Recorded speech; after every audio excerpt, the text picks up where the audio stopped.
ठीक है, शुरू करें। चलो अब थोड़ा ध्यान से, अब बातें नहीं करेंगे। टॉपिक जो है वो इंपॉर्टेंट है, आपको थोड़ा फोकस करना पड़ेगा तो कैलकुलेशन समझ आएगा। तो स्टार्ट कर रहे हैं। तो जीएसटी देख रहे थे हम, इंट्रोडक्शन वाला पार्ट। आज जो कंटेंट मैं आपको यहाँ पे एक्सप्लेन करने जा रहा हूँ वो आपके पैम्फलेट में, नोट्स में कहीं पे नहीं है। That is about calculation. GST का सिस्टम कैसे काम करता है। एक वैट प्रिंसिपल, एक टर्म आया था बीच में, वैल्यू एडेड टैक्स। तो ये किस तरीके से काम करता है। फिर हमने देखा GST is a multi stage tax. तो वो पॉइंट पे मैंने आपको बोला भी था कि कुछ कैलकुलेशन करेंगे तो समझ आएगा। तो हम यहाँ पे सप्लाई चेन की बात कर रहे हैं। कोई भी गुड्स जो है वो एक कंज्यूमर तक पहुंचता है तो किस तरीके से वो पास ऑन होता है, क्या कैलकुलेशन होती है, वो हमें यहाँ पे देखना है। अल्टीमेटली जीएसटी किसकी पॉकेट से जाता है, जो लोग चेन में इन्वॉल्व है उनके ऊपर जीएसटी लगता है या नहीं लगता है। ये सारी बातें अभी विद नंबर्स क्लियर हो जाएंगी। तो जो सप्लाई चेन है उसमें कौन कौन से लोग हैं पहले हम वो समझ लेते हैं। देखो सबसे पहले तो मैन्युफैक्चरर है, ठीक है। अब मैन्युफैक्चरर जो है वो कहीं ना कहीं से रॉ मटेरियल का सप्लाई लेता होगा। तो एक रॉ मटेरियल का सप्लायर यहाँ पे चेन में होगा। पहले आप ध्यान देना, लिखोगे बाद में वो चलेगा क्योंकि आधा फोकस उसमें रहेगा। रॉ मटेरियल जो आपको सप्लाई कर रहा है, हम ये अजम्पशन पे चलेंगे कि जो भी गुड्स ये सप्लाई कर रहा है ना वो नेचुरल गुड्स है। नेचुरल गुड्स का मतलब है कि उसके ऊपर कोई जीएसटी नहीं लगता है। जहाँ से चेन स्टार्ट हो रही है वहाँ पे कोई जीएसटी नहीं लगता है, ये मान के चलेंगे। मैन्युफैक्चरर ने रॉ मटेरियल खरीदा तो उसका रॉ मटेरियल का एक कॉस्ट है, उसके ऊपर उसका बाकी का प्रोडक्शन का खर्चा लग रहा होगा, उसके ऊपर वो अपना प्रॉफिट मार्जिन जोड़ेगा, तब जाके एक सेलिंग प्राइस आएगा। ये बेसिक इकोनॉमिक्स आप समझते हो। अब मैन्युफैक्चरर जिस सेलिंग प्राइस पे गुड्स बेचेगा आगे, वो किसको बेच रहा है, तो हम मान लेते हैं होलसेलर को बेच रहा है। अब जब बेचेगा तो इसको तो जीएसटी कलेक्ट करना पड़ेगा, बिकॉज जो रॉ मटेरियल इसने खरीदा था वो एक डिफरेंट प्रोडक्ट था। उसको प्रोसेस करने के बाद मैन्युफैक्चरर ने जो फिनिश गुड्स बनाया, वो फिनिश गुड्स जो है वो जीएसटी में टैक्सेबल है। हम अज्यूम कर लेते हैं कि भाई उसमें 5% जीएसटी लगता है। और ये बात कहाँ से पता चली, जीएसटी टैरिफ से। तो जब मैन्युफैक्चरर ने होलसेलर को गुड्स बेचा तो इस प्राइस पे जीएसटी कलेक्ट किया होगा या नहीं किया होगा। तो होलसेलर की पॉकेट से कुछ जीएसटी गया है, समझ आ रहा है। अच्छा, अभी होलसेलर इन गुड्स का क्या करेगा, खुद यूज करने वाला है या आगे बेचेगा। आगे बेचेगा, किसको बेचेगा, रिटेलर को। तो नेक्स्ट जो बंदा है चेन में उसको हम बोलेंगे रिटेलर। अब होलसेलर ने जितने रुपए में भी ये गुड्स परचेज किए होंगे वो उसके ऊपर अपना प्रॉफिट मार्जिन जोड़ेगा, एक नया सेल प्राइस बनाएगा और उस पर जीएसटी लगा के गुड्स आगे पास ऑन कर देगा। बात समझ आई। तो रिटेलर जब इसको पेमेंट करेगा तो जो भी पेमेंट होगा वो विथ जीएसटी होगा। समझ आ रही बात। अच्छा, रिटेलर ये गुड्स आगे बेचेगा, कंज्यूमर को बेचेगा, ठीक है। जो एक्चुअल में यूजर है, ये कंज्यूमर जो है वो यूजर है, गुड्स वो यूज करने वाला है। तो रिटेलर इसको जितने रुपए में भी गुड्स बेचेगा, क्या उस पर जीएसटी चार्ज करेगा या नहीं करेगा, सेम रेट पे करेगा। प्रोडक्ट चेंज तो हुआ नहीं है, वही 5% जीएसटी लगने वाला है। अब कंज्यूमर तक बात आ चुकी है, क्या ये कंज्यूमर आगे गुड्स किसी को बेचने वाला है, नहीं। तो ये जो जीएसटी इसकी पॉकेट से गया है वो लास्ट है, आगे गुड्स कहीं बिकने वाला है नहीं, तो और फर्दर जीएसटी कलेक्ट होने वाला नहीं है। बेटा पॉइंट ये है कि क्या एक ही गुड्स पे बार बार जीएसटी लगा। देखो एक बार यहाँ पे, फिर यहाँ पे, फिर यहाँ पे, तो ये कुछ ज्यादा नहीं हो गया। मतलब 5% नहीं है तो लग रहा है 15% हो गया, ऐसा नहीं लग रहा है। एक्चुअली में ऐसा होता नहीं। जीएसटी लगता है वैल्यू एडिशन पे, ये सब अभी नंबर से प्रूव कराता जाऊंगा। वैल्यू एडिशन का मतलब मैन्युफैक्चरर ने जो गुड्स 1 लाख रुपए में सपोज बेचा होलसेलर को, ऐसा मान लेते हैं 1 लाख रुपीज में, होलसेलर ने अपना मार्जिन ऐड करके 1.2 लाख में बेचा। समझ आ रहा है। तो एक्चुअल जीएसटी ना वो 0.2 लाख पे लग रहा है वैल्यू एडिशन पे। जो 20,000 रुपए प्रॉफिट ऐड किया ना, नेट जीएसटी सिर्फ वो प्रॉफिट पे लग रहा है। अब रिटेलर ने ये 1.2 लाख में जो खरीदा वो आगे 1.5 में बेचा। तो जो डिफरेंस वैल्यू एडिशन हुआ ना 30,000 का, सिर्फ उस 30,000 पे एक्चुअल में जीएसटी जा रहा है। बात ऐसी होती है।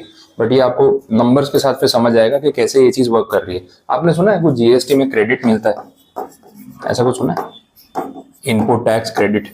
कहीं जनरली आपने सुना कि भाई वो जीएसटी का क्रेडिट मिलता है। कितनी बार लोग मोबाइल फोन खरीदते हैं ना अमेजोन से, तो जीएसटी नंबर वाले को ढूंढ रहे होते हैं, बोले भाई जीएसटी नंबर है क्या। बोले क्यों, बोले फोन खरीदना है ना तो उसमें क्रेडिट मिल जाएगा ना, तो फोन सस्ता पड़ेगा। आईफोन खरीद रहे होंगे तो और ढूंढते हैं, महंगा फोन है तो जीएसटी ज्यादा लग रहा है, तो जीएसटी सेट ऑफ कराने के लिए फिर जीएसटी नंबर चाहिए। तो ये सब जो क्रेडिट वाला गेम है ना वो अभी आपको इसमें पूरा समझ में आ जाएगा। सप्लाई चेन क्लियर हुआ, manufacturer to wholesaler, wholesaler to retailer and retailer to consumer. अब कुछ नंबर्स यूज कर लेते हैं, वैल्यूज देख लेते हैं। तो सेट ऑफ कैसे मिलता है, क्रेडिट क्या होता है, कौन कितना जीएसटी भरता है वो देखते हैं। तो जो सप्लाई चेन है उसमें सबसे पहले जो कैरेक्टर है अपना वो है मैन्युफैक्चरर। इसने जो रॉ मटेरियल लिया होगा उसमें कोई जीएसटी नहीं लगता है, ये हमने अजम्पशन लिया था, आपको ध्यान रखना है। अच्छा, इस पे जाने से पहले एक और टर्म समझा देता हूँ, चलो, तो वहां पे कम लिखना पड़ेगा। ये जो होलसेलर है, मैं होलसेलर की बात कर रहा हूँ, इसने मैन्युफैक्चरर से जब गुड्स खरीदा तो इसने पीछे जीएसटी भरा होगा ना, ये वाला है ना, तो इसको बोलते हैं इनपुट टैक्स। नाम क्या है इसका? Input tax. इनपुट क्या होता है? रॉ मटेरियल, गुड्स, कंपोनेंट जो आपने परचेज किए। होलसेलर मैन्युफैक्चरर से जो गुड्स खरीद रहा है वो होलसेलर के लिए क्या है? इनपुट है। और जब होलसेलर वो गुड्स आगे बेच रहा है तो वो क्या है? आउटपुट है। इनपुट आउटपुट अपने प्रोडक्शन में तो आप समझते हैं, वही चीज है।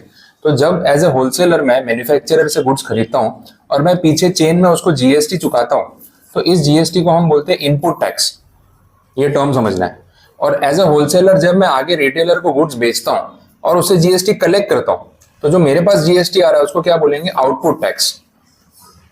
इनपुट पे लगने वाला टैक्स, आउटपुट पे कलेक्ट होने वाला टैक्स। एकदम कॉमन सेंस वाली बात है, एक पार्टी के पॉइंट ऑफ व्यू से सोचना है। अभी आप कौन हो? होलसेलर हो। आप मैन्युफैक्चरर से जब गुड्स खरीदते हो तो आप उसको जीएसटी भरते हो, पे करते हो, that is your input tax. Input पे किया गया टैक्स। फिर जब वही गुड्स आप आगे बेचते हो तो सेल करना, दैट इज आउटपुट। आप आगे सामान बेच रहे हो, तो जो जीएसटी आप कलेक्ट करते हो उसको हम क्या बोलेंगे? That is output tax. अभी input tax, output tax word बार बार यूज होगा तो कंफ्यूज नहीं होना है कि एग्जैक्टली इसका मतलब क्या है। अब समझ आ गया? ठीक है, चलो कैलकुलेशन देख लेते हैं। मैन्युफैक्चरर है, इसने रॉ मटेरियल परचेज किया, मान लेते हैं 5 लाख रुपए में। ये रॉ मटेरियल का उसका कॉस्ट है, जिसके ऊपर उसने पीछे 1 रुपया भी जीएसटी नहीं दिया, क्योंकि अपना अजम्पशन ये था कि जिससे उसने सप्लाई लिया है वो रॉ मटेरियल नेचुरल प्रोडक्ट है, एग्रीकल्चर प्रोडक्ट है, उसके ऊपर कोई जीएसटी नहीं लगता है। कॉटन हो सकता है, पोटैटो हो सकता है, टोमेटो हो सकता है, टोमेटो केचप बना के बेचना है इसको, पोटैटो खरीदा, वेफर बना के बेचनी, ऐसा कोई भी एग्जाम्पल हो सकता है, रबर बना के बेचना, एनीथिंग, कुछ भी पॉसिबल है।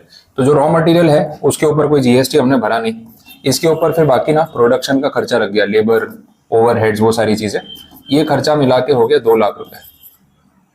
तो इसकी टोटल कॉस्ट अभी तक कितनी आ गई? 7 लाख रुपए। This is total cost. अब इस पे ये अपना प्रॉफिट मार्जिन जोड़ेगा। मान लेते हैं इसने प्रॉफिट मार्जिन रखा है 3 लाख रुपए, तो टोटल सेल प्राइस कितनी आ गई? 10 लाख रुपए। ठीक है, यहाँ तक बात। अब जो प्रोडक्ट इसने बनाया है, मैन्युफैक्चरर ने जो फिनिश गुड्स बनाया ये रॉ मटेरियल यूज करके, वो फिनिश गुड्स पे 5% जीएसटी है, सिंपल रेट रखते हैं। अब मैन्युफैक्चरर जब होलसेलर को ये गुड्स सेल करेगा तो होलसेलर इसको जो पेमेंट करेगा उसमें कितना जीएसटी लगेगा? 5%। सेलिंग प्राइस कितनी डिसाइड हुई है? 10 लाख रुपए। अब जो इसकी सेलिंग प्राइस है वो इसके लिए कॉस्ट है, सिंपल हिसाब हो गया। ठीक है, तो वो भी देख लेते हैं। तो यहाँ पे होलसेलर के लिए जो कॉस्ट है वो कितनी? 10 लाख रुपए, प्लस इसने कुछ जीएसटी भरा होगा। 5% के हिसाब से कितना जीएसटी हो जाएगा? बोलो, 50,000 होगा? 5 लाख होगा? 50,000 होगा? 10 लाख पे 5 लाख तो आधा नहीं हो गया? 50% नहीं हो गया? 50,000 होगा ना। तो 50,000 जीएसटी भरा, टोटल पे आउट कितना? 10,50,000। अब देखो ये जो ये जो 50,000 है ना, ये होलसेलर के लिए क्या है? इनपुट टैक्स है या आउटपुट टैक्स?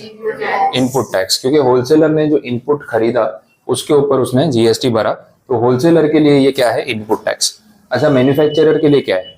Output tax. बात समझ आई? तो मैन्युफैक्चरर ने 10 लाख का सामान बेचा ना, उस पर उसने 50,000 रुपए जीएसटी कलेक्ट किया, जिसमें उसको कुछ मिलने वाला नहीं, उसको तो गवर्नमेंट को ही पे करना है। तो टोटल बिल इतने रुपए का बना होगा। ये बात समझ आ रही? ये टोटल इनवॉइस हो गया। इसमें मैन्युफैक्चरर की कमाई 10 लाख और सरकार के लिए उसने जीएसटी कलेक्ट किया 50,000। अब यहाँ पे समझो, मैन्युफैक्चरर के लिए आउटपुट टैक्स है 50,000, वही आउटपुट टैक्स होलसेलर के लिए इनपुट टैक्स है। कोई कंफ्यूजन यहाँ तक? बात समझ आ रही है क्या हो रहा है? क्लियर है ये? अच्छा, अब एक है ना गवर्नमेंट का भी खाता यहाँ पे अपने को बना के रखना पड़ेगा। गवर्नमेंट की क्या कमाई हो रही है, उनको क्या मिल रहा है, ये सब मैटर में वो भी देखना है। मैन्युफैक्चरर ने होलसेलर को जो सामान बेचा उससे जीएसटी कलेक्ट किया, कितना? 50,000। मैन्युफैक्चरर ये जीएसटी का क्या करेगा? खुद पे खर्च करेगा या गवर्नमेंट को सबमिट करेगा? गवर्नमेंट को सबमिट करेगा। तो गवर्नमेंट को मैन्युफैक्चरर के हाथ से कितना जीएसटी मिला? 50,000। अभी तक तो यही स्टोरी है, ये भी एक तरफ अपने को ध्यान में रखना है। अब चेन में आगे बढ़ते हैं ना। होलसेलर गुड्स ले चुका है, फिनिश गुड्स उसके पास आ गए, उसने जीएसटी पे कर दिया, अभी इसका ये कैलकुलेशन है। अब होलसेलर ये जो गुड्स है वो आगे बेचेगा रिटेलर को, ठीक है, फिर रिटेलर आगे बेचेगा कंज्यूमर को, ये होने वाला है। तो ये अपना सप्लाई चेन यहाँ पे एंड होगा। अब होलसेलर को ये गुड्स पड़े 10 लाख रुपए के, होलसेलर आगे बेचेगा तो अपना प्रॉफिट मार्जिन ऐड करेगा या नहीं करेगा? डेफिनेटली करेगा। हम मान लेते हैं होलसेलर ने अपना प्रॉफिट मार्जिन ऐड कर दिया 2 लाख रुपए, परसेंटेज में नहीं रखते, एब्सोल्यूट रख लेते हैं। तो अब जो प्राइस हो चुका है, अच्छा मैं इसमें जीएसटी कंपोनेंट को अलग रख रहा हूँ। 10 लाख का इसको गुड्स पड़े, 2 लाख रुपए उसने प्रॉफिट जोड़ा, नया सेल प्राइस क्या 12 लाख रुपए, तो 50,000 को अलग रखो, रीजन बताता हूँ।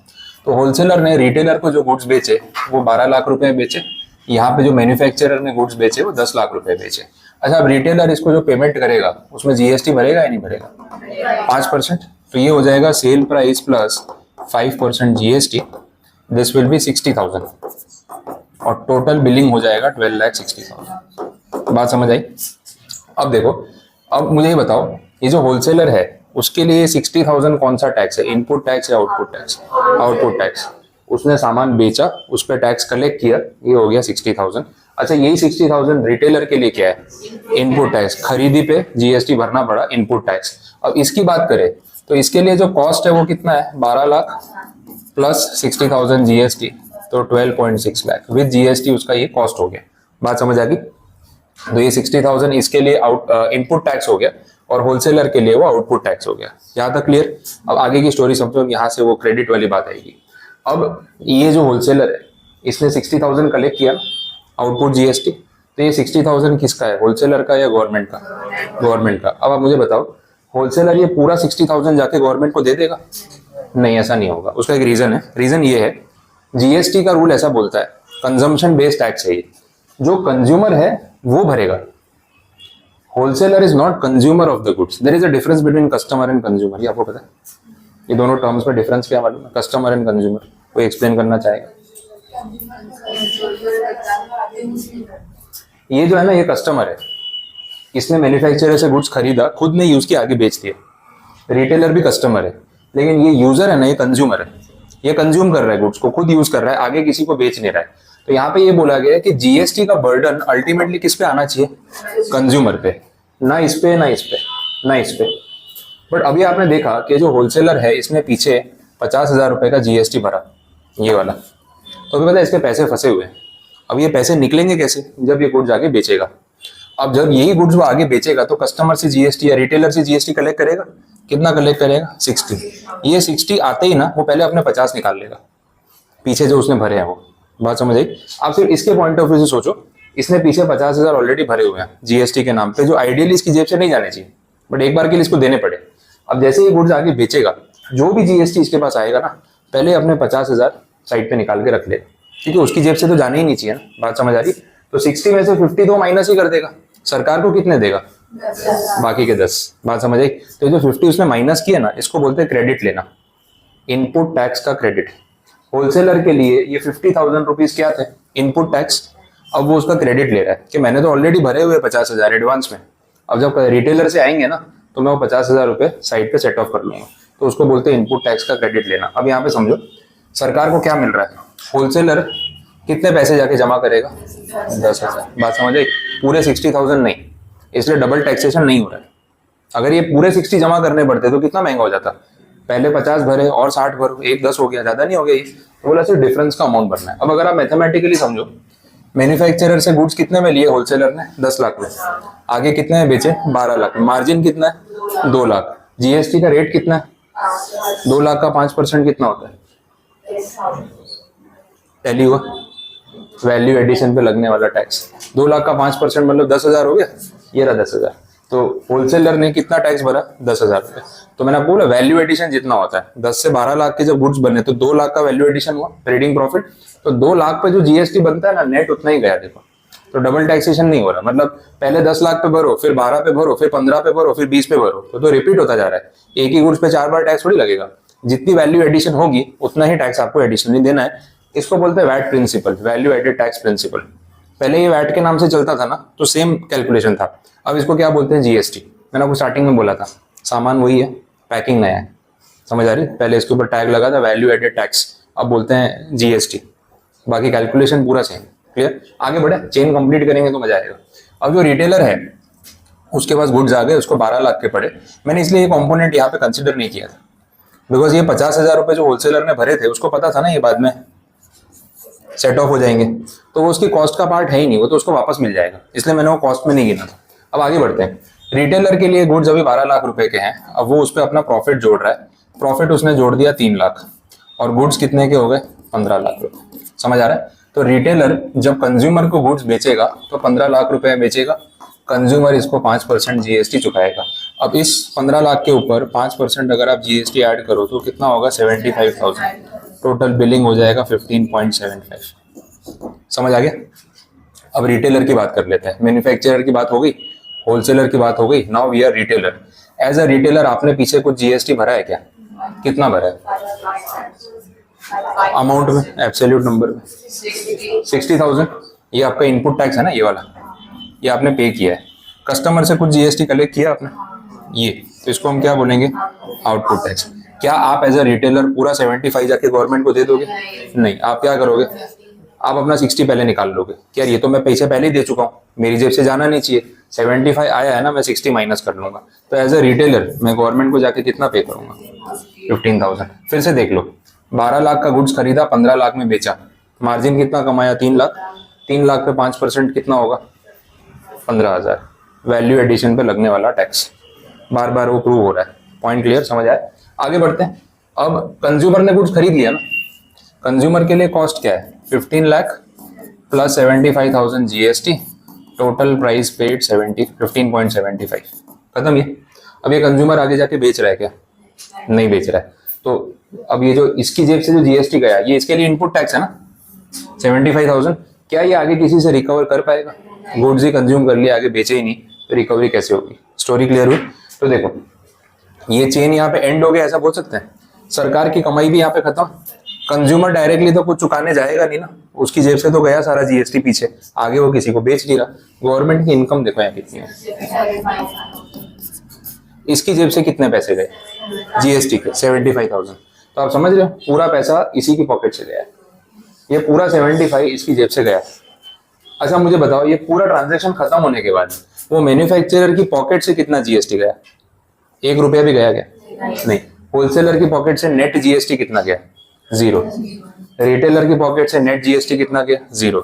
और कंज्यूमर की पॉकेट से 75,000। समझ आए? अब देखो हुआ क्या, मैन्युफैक्चरर ने पीछे कुछ नहीं भरा था, खाली इनपुट आउटपुट पे ध्यान देना। मैन्युफैक्चरर ने पीछे कुछ भी जीएसटी पे नहीं किया था। आगे जब उसने बेचा तो कितना कलेक्ट किया? 50,000। वो 50,000 उसने पूरा गवर्नमेंट को दे दिया, मैन्युफैक्चरर फ्री। फिर बात आई होलसेलर की, इसने पीछे 50,000 चुकाए थे, फंसा हुआ था। जैसे ही आगे गुड्स बेचा 60,000 आ गए, इसने अपने 50 माइनस कर लिए, निकल गया फ्री, बाकी के 10 उसने गवर्नमेंट को दे दिए। रिटेलर के केस में सेम हुआ, उसने पीछे 60 भरे थे, आगे से 75 आ गए, उसने अपने 60 निकाल लिए, बाकी 15 गवर्नमेंट को दे दिए। ये बेचारा आगे किसी को गुड्स बेच नहीं रहा, बेचारा तो क्या अपनी मर्जी से कंज्यूम कर रहा है, वो गुड्स बेच नहीं पाया, तो 75 तो उसकी पॉकेट से गए, वो आगे रिकवर करने का उसको मौका ही नहीं मिला, क्योंकि वो कंज्यूमर है। और अल्टीमेटली सरकार की कमाई भी वही 75,000 है। तो ये पूरे सप्लाई चेन में जितने लोग सप्लायर हैं उनकी जेब से नेट जीएसटी नहीं जाता, 0। एक बार के लिए टेम्पररी वो पीछे पे करते हैं, लेकिन जब आगे कलेक्शन करते हैं सेट ऑफ हो जाता है, उसको बोलते हैं इनपुट टैक्स का क्रेडिट लेना।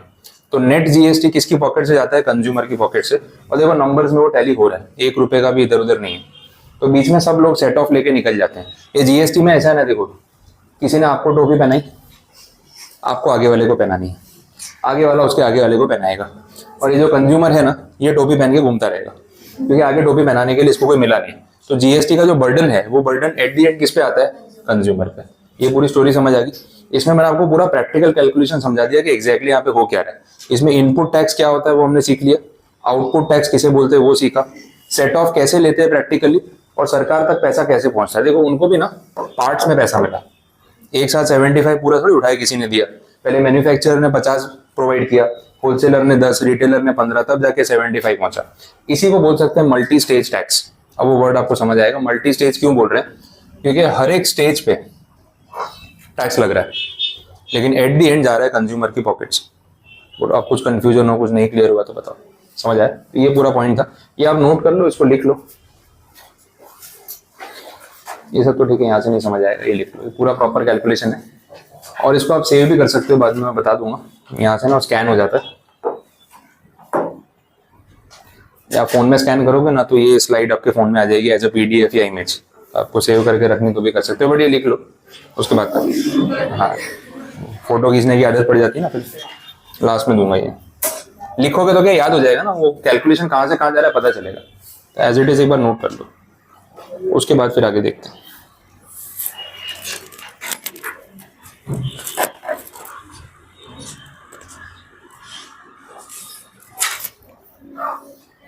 और लिखते लिखते कोई डाउट आ रहा हो, कुछ नहीं समझ आया तो पूछ लो।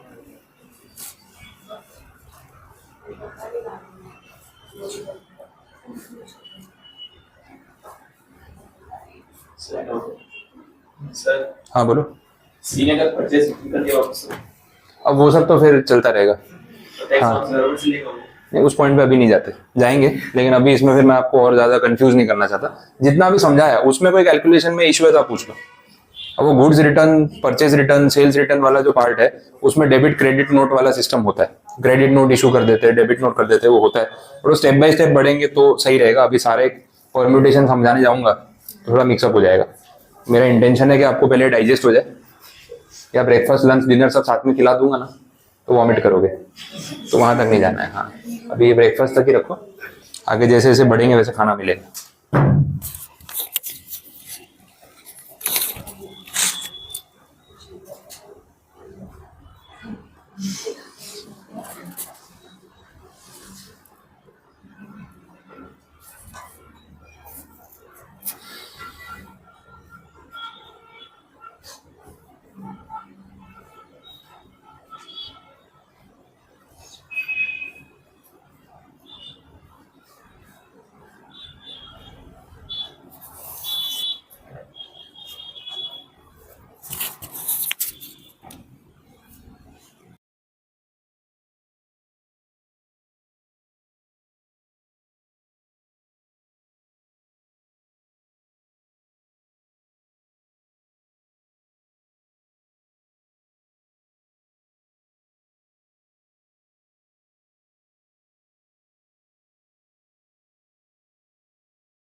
उसके नीचे है production, production cost expenses, short में लिखा प्रोडक्शन एक्सपेंसेस 2 लाख रुपए। वो ऐड करके आपका कॉस्ट हो गया 7 लाख, उसमें प्रॉफिट ऐड किया 3 लाख, तो आया सेल प्राइस 10 लाख रुपीज।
बोलो, नोट कर लिया क्या? कुछ पूछना हो इसमें, कुछ नहीं समझ आया, कुछ कंफ्यूजन किसी को?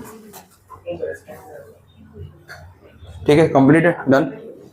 बस तो ये कैलकुलेशन आपको समझाना था, ये यहाँ पे कंप्लीट हो गया है।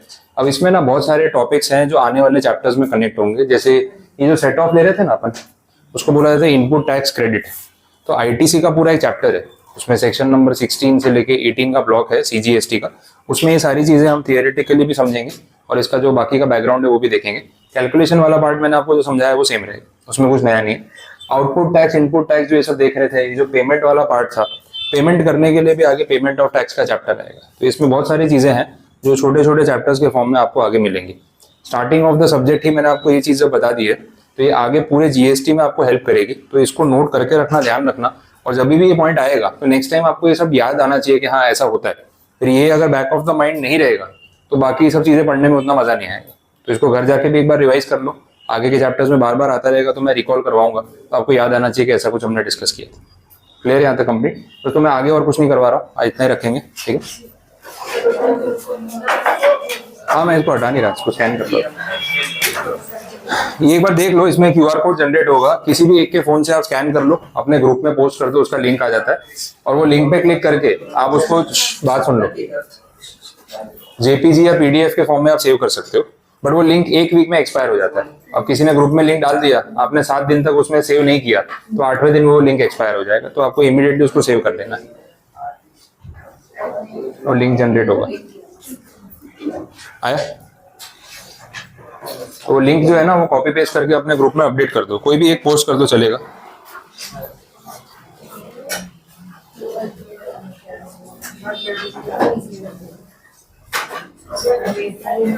ठीक।